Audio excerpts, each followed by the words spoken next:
About 5 months ago, a friend of mine got expelled from his program because of bad marks.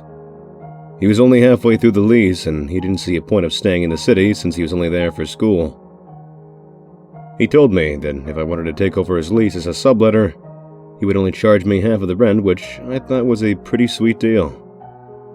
So naturally, although I am from this town, I thought it was time to leave my parents' place.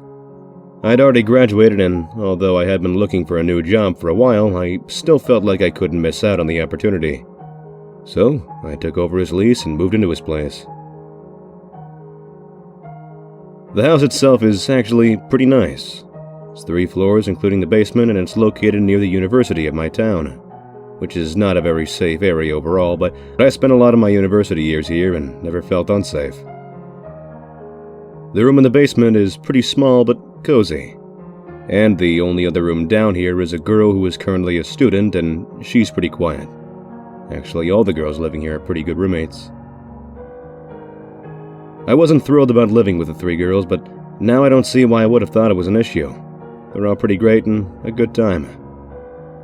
I'm the only one in the house who is not a student, and also the only one who's originally from this town. The other roommates are actually all from cities that are only about an hour or 2 away at the most, so unless there's something special going on, they all go home on the weekends. My friend who got expelled also only lives 2 hours away, so he would always go home on the weekend as well. One thing I forgot to mention, which is pretty crucial to the story, is that the house actually has 5 rooms, but right when they all moved into the new place together, one of the girls had a seizure on her bed and passed away. This was pretty upsetting for everyone, and the landlord told them not to worry about finding anyone else.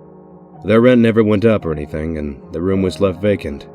According to the landlord, he just found it insensitive to try and find someone, because he didn't want to turn someone's death into a financial inconvenience for him. So, after the girl's death, the parents came and took her belongings out of the room, and it just remained empty since then. I actually never looked in there because it just remained locked, and I don't really have much of a curiosity to see the room. It's on the 2nd floor, and I never go up there, so I never paid any attention to it. The first weekend I spent there was pretty uneventful. I remember that I spent one night at my boyfriend's place, and then the next night he slept over after we went out drinking at one of the college bars near the place. We were pretty wasted, so we passed out as soon as we got home. The next weekend, I was at home in my new room, and I couldn't sleep, so I decided to read a little bit. I was really enjoying the quietness of this new house since the girls weren't home at all. I come from a Latino family, so this quiet and serene environment was pretty rare. I thought that I heard a few noises upstairs, so I figured that one of the girls had probably decided to stay the weekend at the house, or she was getting last-minute things ready before heading home. I really didn't think much of this thing. I wasn't very close with the roommates, so I didn't even bother asking them if any of them had stayed home. I just felt like it was none of my business. The girl in the basement was for sure gone on the weekend because she apparently sleeps with the door locked, keeps it open when she's not home. One weekend that same month, I woke up to pee and I could hear a toilet flushing upstairs, which was kind of weird since I knew that none of the girls were home. I was going to go check it out, but in my tired state I was too lazy and just didn't care enough.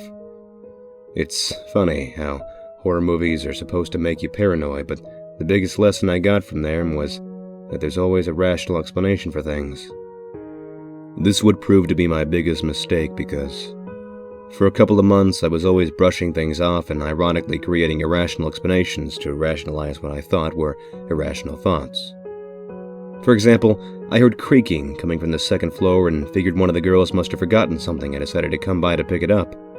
The girl must have driven 2 hours down and 2 hours back to her town in the middle of the night to pick something up. One Saturday, I woke up to get some water and I noticed the roommate in the basement was gone. Her door was open and her car was not in the driveway. There weren't any cars in the driveway, but I should mention that one of the girls doesn't drive. A couple hours later, I woke up because I heard steps coming down to the basement. At this point, I yelled out the girl's name who doesn't drive because she's the only one who could have been at the house. I didn't get a reply and just heard the steps going back upstairs. At this point, I started getting uneasy about being home on the weekends, so I decided to just spend them at my boyfriend's house. One of the girls made a house Facebook page, which was supposed to address any issues like washing dishes or leaving messes, but it remained pretty inactive since everyone seemed to get along. I posted on there that there was some creepy stuff happening on weekends and asked them if they could just start letting me know if they'd be home for the night or not. They seriously thought I was joking around. The replies were not receptive at all and consisted of LMAO or OMG, you're so funny. Even my boyfriend agreed that I was being paranoid because he too believed that everything has a rational and perfect explanation.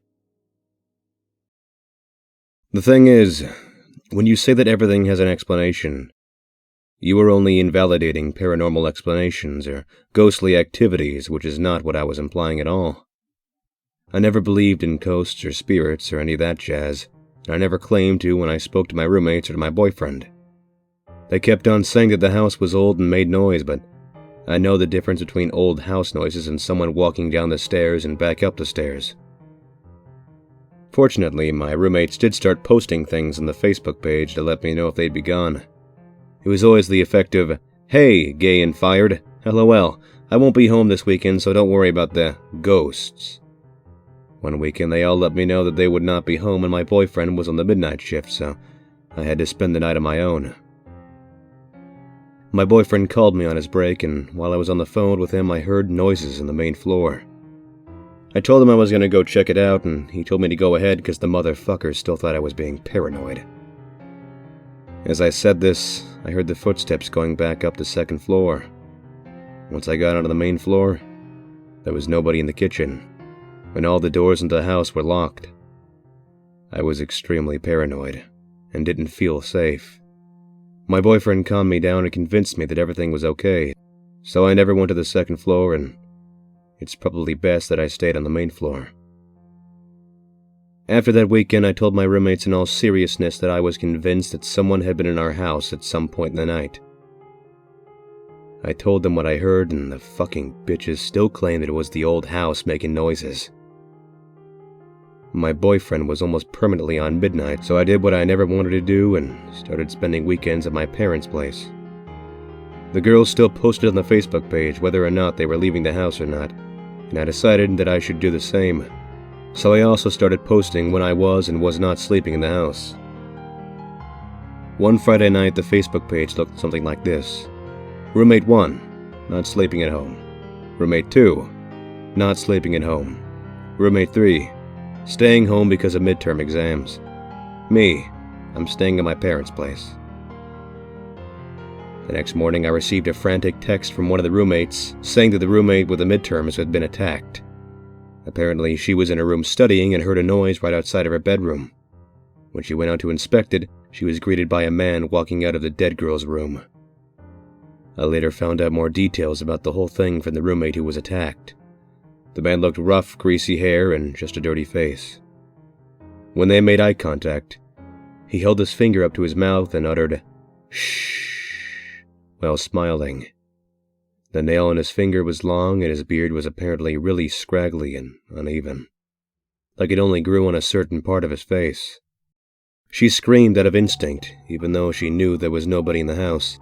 He lunged at her as she tried to shut the door, and she wasn't beaten up too badly. He just growled and told her to shut her mouth and said something like, "I'm not gonna rape you, but shut your mouth." He beat her, but not completely unconscious, and then when he walked out of her room, he went downstairs and walked out the front door, so he left the dead girl's room unlocked. My roommate locked herself in her room and called the police, who were there immediately. What's pretty creepy about the whole thing is that when they inspected the dead girl's room, they kept asking for clarification. So nobody has lived in this room for how long? Nobody has been renting this room, right? Did the parents take everything after the girl passed away?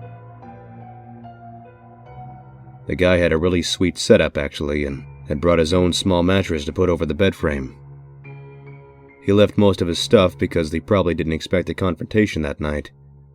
I don't think he knew she'd be there that night because she never was. It probably sucked for him when I moved in because before me, the bastard had the whole house to himself for 2 days a week. The police did ask me quite a lot of questions and were very interested in hearing my statement about hearing footsteps at night. My 3 roommates and my friend are now convinced that maybe the girl didn't die the way they said, and maybe he murdered her. But I think the autopsy would have been able to distinguish a murder from a seizure.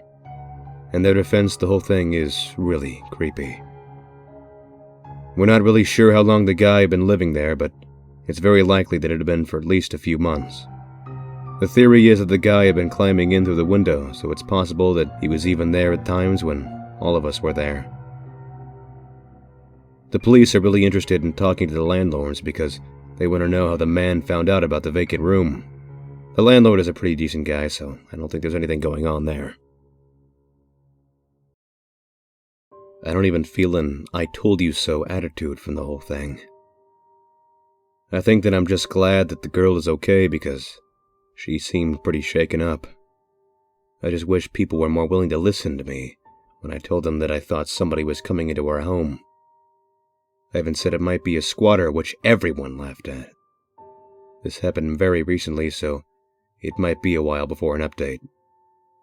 As of now, the man has not been found, but the police remain optimistic about finding him, whatever that means.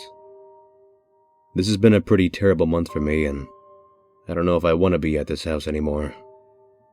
I don't have much left in the lease, and I recently lost my job, so it might be best for me to leave the place now. I doubt the guy will come back because all of his stuff has been taken out, but I still find it creepy in this house. I definitely don't spend weekends here anymore.